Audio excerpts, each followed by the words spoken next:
Hello my peeps of Patreon, welcome back for the second video for the Inner Temple of Witchcraft Lesson 1. So if you missed the previous one last week, it was basically covering the exercises and my experience going through those, and if you are going through this book, I would love to hear from you guys, because I know sometimes it's kind of lame to just go through it all by yourself. It's really hard to get a community, and so even though it's like pre-recorded, but I mean, hopefully you feel like you can kind of come along. I would love to hear from you. I always answer, so I would love to hear how the exercises went for you. But this time we are going over the just overall content of this chapter and my thoughts on it. And so yeah, let's jump into it. So as I've said, for the first few chapters of this book, I have read it multiple times. Specifically chapter 1, I've read a lot. And so it is kind of ironic that this time, like, it actually clicked for like the first time ever. I don't know that I was necessarily ready for the information a few years ago and over the years, but I feel like I am now. So the main thing that I got from this chapter, I know I've read it before, but I didn't love it because I didn't really like the concept of a higher and lower self. And I think the reason for that is that really the conscious mind, your ego, your personality, the part of you that runs your day-to-day life that's like, hey, we need to like get up, get dressed, brush our teeth, brush our hair, get ready for the day. We have to dress a certain way because of our job, and we have to do this, and we have to do that. And like the daily motions of going to work, putting on that mask of customer service of like, hi, how are you? I am not at all having a panic attack right now. Everything's fine. That part of you, I don't think that part of me wanted to be told that it needed to step aside, and that it's not that one's above the other, but that all three parts of you need to be in unison, like on the same playing field. And right now that means that your pedestal that's up here needs to come down and bring it into balance. And I really don't think that I was ready for that. And I really struggled with that, and so I just was like, whatever, of course everyone's gonna say that. Like, of course you need to have your psychic self and your higher self and your divine self and whatever, and I didn't want to really accept it. And this time, I wasn't necessarily being like, I'm gonna be open to whatever this book has to teach me, but I've mentioned this, I've been doing a gratitude practice for a while now, and as much as I hate to admit it, it does help. It makes my magic manifest better, makes my overall life just better.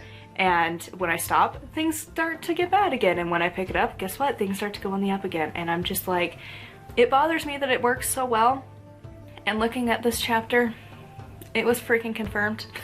So, there's a really long quote, like, and to the point that I kind of am debating on, like, printing that page out, and having it as, like, a resource page of, like, you need to remember this information specifically, honey, because like, dang.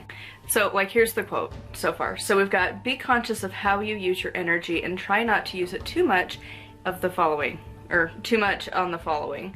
So verbal and mental chatter. Oh my God, I never let my brain shut up. Needless debate. I've had that over the past few years where you have people that love to debate stuff that never gets anywhere.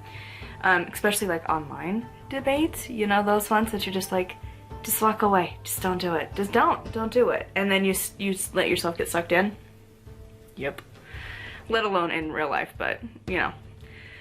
Overanalysis, queen of that. I feel like I have a crown for that one. Gossip. It's hard to not gossip. It really is. And it's like the little things. So like, it doesn't necessarily mean that you're gossiping bad things, but you're spreading information that isn't necessarily always yours to be spreading. Good or bad. That's a hard one. Emotional overreactions. Again, queen of that one. Anxiety. Yep. Impulsive actions. When I tell myself, okay, I'm gonna just get my Amazon cart, just gonna order that I've been debating for weeks. And then impulsively I learn that I have more money than anticipated, so I instinctively just spend like $200 to $300 more because I can, and I want to go buy this and this and this and this, and it's just like, oh my God, stop. My impulsiveness comes from shopping most of the time, but there are definitely other people that have different ones.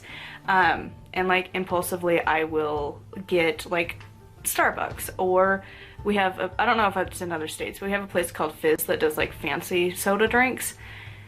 The second somebody's like, maybe we should do that. Yes, instantly. Yep, let's do it. Yep. No freaking second thought of like, that's a lot of calories. That's not really healthy. It's not helping your weight loss journey. It's just not good for you. Maybe, do you need that today? Or like, you've drank like a fourth of your one water bottle for the morning and it's 3 in the afternoon. Maybe we don't need a drink that's not gonna help in that. You know, impulsive. Then the creme de la creme, which we'll save that one because it is the tip top of my list. But there's fear, which again, anxiety and fear hand in hand. Oh my God. When I look back on the past few years of my life, and fear is like a central theme, and it sucks. It's fear of failure, of my career and YouTube and everything, and writing failing, and then what do? So instead of pursuing past the fear, I let that take over, and now I've worked jobs that I hate, and that I'm in an industry that I don't care about at all. Shockingly, healthcare isn't necessarily about the patients. It's just a dumpster fire of chaos between insurance companies and egos, and just, it's not fun. And companies and them promoting themselves over to the other, and oh God, it's a nightmare. It's not a field I care about. Other people are in there fighting the good fight to try and change it, but like, it's not my thing. So anyways, my fight the fight is sharing witchcraft information, and like, I want to help people and teach people, and hopefully my experience can help other people, and writing cozy books, because you don't necessarily have to go out there and try and write like the next New York Times bestseller. You can write a casual book that somebody's gonna read while they sip coffee on a rainy afternoon in October. That's what I want in life, and just like a cozy existence, you know? But fear stopped all of that, you know? And so I'm trying to get past that now, but like the acknowledgement of that, let alone fear of what's my life going to be like when so-and-so passes away. And then I lost 2 of them within a year, of people that I didn't know how I would function when they're gone. And it sucks. And seeing how my fiance went through his loss, and the fear that comes from that, and realizing that I'm like, holy shit, like we have to be adults. Like we are like, oh my God, you know? And so like fear is a really hard emotion to deal with. And when you have diagnosed anxiety, it is really difficult. So anyways, the other one is low self-esteem. People who are not happy in their body and in their mind, it is really difficult. Low self-esteem makes life really hard, because if you don't believe that you deserve certain things, that you're worthy of certain things, and it's not to say that you're like entitled or like a narcissist, but like, you're allowed to feel okay in your body no matter what size, you know? Like, you don't need to stress yourself out and beat yourself up, because like for me, from the amount of time that me and him have gotten together, I have officially gained like at least 100 pounds. I'm a little nervous to get on a scale anymore. I just go, it's whatever. I don't want to know, you know? But like, the low self-esteem can come from weight, it can come from where you're at in life, like there's a whole bunch of things. And I think honestly, in my experience, like low self-esteem can also play into depression, because it's really easy to just see that ship sailing and jump on it instead of fighting it and being like, no, let those thoughts pass. Just let them pass. They exist, they're real, but they're gonna go away now. And it's a really, really, really hard thing to do. Some people need medications to help with that. Some people need therapy to help with that. Still, I think it kind of comes down to the low self-esteem as well, but that's my experience. Everyone has a different experience. Good stuff, Jazz. Yep, cool. The very last one on his list is the one that like is so true. So it's excessive escapism. Now, when I look back on my life, when I was most in tune with nature and in my life, I was not escaping. I was just living my life. And when I was a teenager, I had low self-esteem, I had a lot of anxiety. Guess what? I was reading books nonstop. Like, I would get hyper-focused on a book, and I read it, like, I'm telling of my age, I read Twilight no less than 23 times. Probably more. That's when I kind of started counting, and I would read it, finish it, start it over. Read it, finish it, start it over. Just endless loop. And I got to the point where I could flip to any page and I would have it memorized because I didn't want to be in my world. Like, I had no friends, I was not happy, so it was easier to be lost in a book. And I did that for years. And then smartphones became a bigger deal. They were around for a while, but I didn't get one until I was almost out of high school.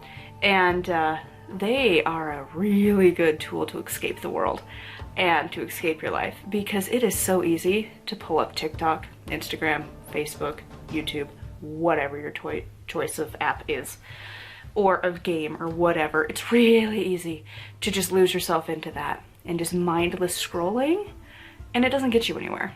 It really doesn't. Like, which sounds terrible because I'm like, please watch my channel, but also like, don't. But there's a limit. There's getting to watch a few of your favorite channels, but not losing hours of your day to it. And I think that's the biggest thing, is like, I don't stop. Like, I wake up and I slowly started to pump the brakes. I, at the most, would turn off my alarm or check what time it is. And then I would, before I get out of bed, before I do anything, I would do a gratitude practice.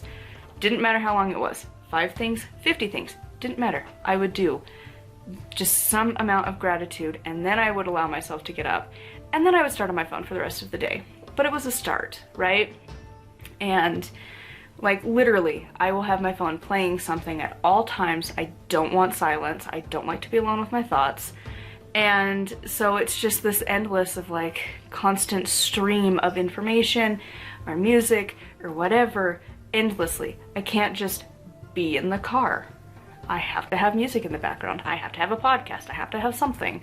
If I'm sitting in a parking lot waiting to like pick up the fiance, like, I have to have something on my phone. I'm scrolling through TikTok. I'm reading a book.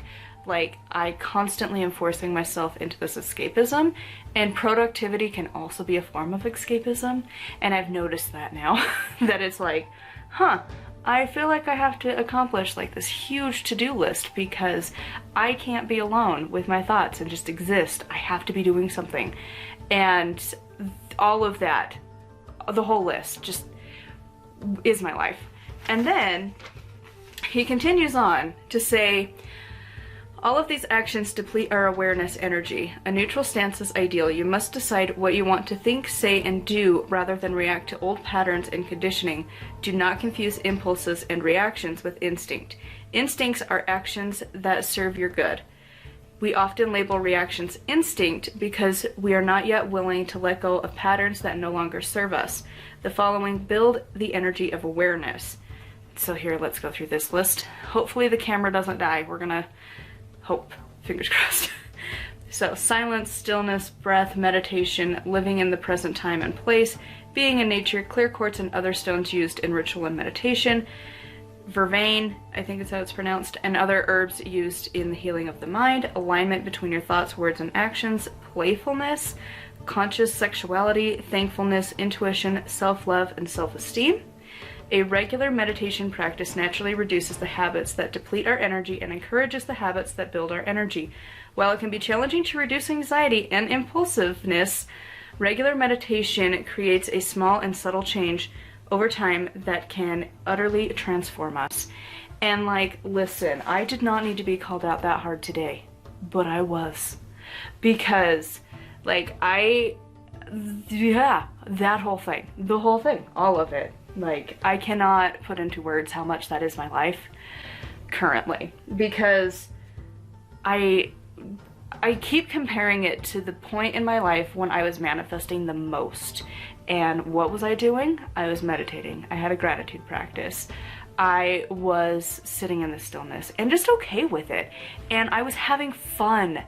And like, I've caught myself multiple times now, for the past like 2 years at least, being like, I don't even remember what fun is. I don't know how to feel that emotion anymore. And like, yet some of these things I started to like introduce into my life, like thankfulness, a gratitude practice, brought that back just because I was like, fine, because everyone says if you have depression and you have anxiety, use that, which is why I honestly feel like Witchcraft has a lot going for it. Spice psychology. Whether or not all of it's true, I don't care, because you know what? The two teachings have gone hand in hand. The many times that I've tried therapy, they always pull witchcraft theories and practices, and I'm like, why am I paying you so much money for something I have like 16 books on a bookshelf telling me to do the same thing for a lot less money and a lot less effort, to be honest.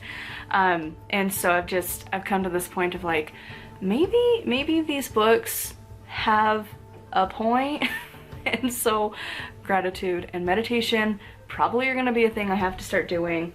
But like, I can't remember the last time I just was in a playful mood without something in the background, anxiety fueling it, or the need to be productive and the need to escape and just be like, oh, well, this is the thing that we have to do, and we have to do all of these things in a very specific way, and instead of just enjoying the moment and just having fun. Like, I genuinely don't remember the last time I did that. And you know, like, there's a lot of things. Like, I've started to carry around crystals in my pockets at work, and it really helped. See what you did there, Pensac. So anyways, that is like the main thing that I really got from this chapter, and it has made such a huge difference in my practice and in my life. And for the first time ever doing this book, I think I'm actually excited to continue, and I think it's gonna make a difference. And that is weird to say, because I have restarted this so many times, it feels weird to say that it's actually gonna make a difference, but I think it is. So anyways, I'm excited to see how things go. As much as I don't love meditating, I think it's gonna make a difference.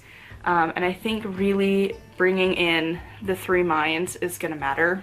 And like, I'm a very visual person, so like a little part of me wants to get like an altar set up and be like, here we go, here's your representations, let's get you balanced, because my God, we're not right now. But it really is just, for me, it was looking at my conscious mind and being like, you need to calm down. Like, dude, we're fine, like, chill. So anyways, that's my thoughts for lesson 1. I would love to hear from you guys in the comments down below. I'm really surprised this hasn't overheated. I have the warning on the screen, but it's continuing to record, so we're gonna not jinx that any further. So anyways, thank you so much for your support here on Patreon. I'd love to hear how this is going for you if you're following along. And until next time, thank you so much, and I will see you all soon.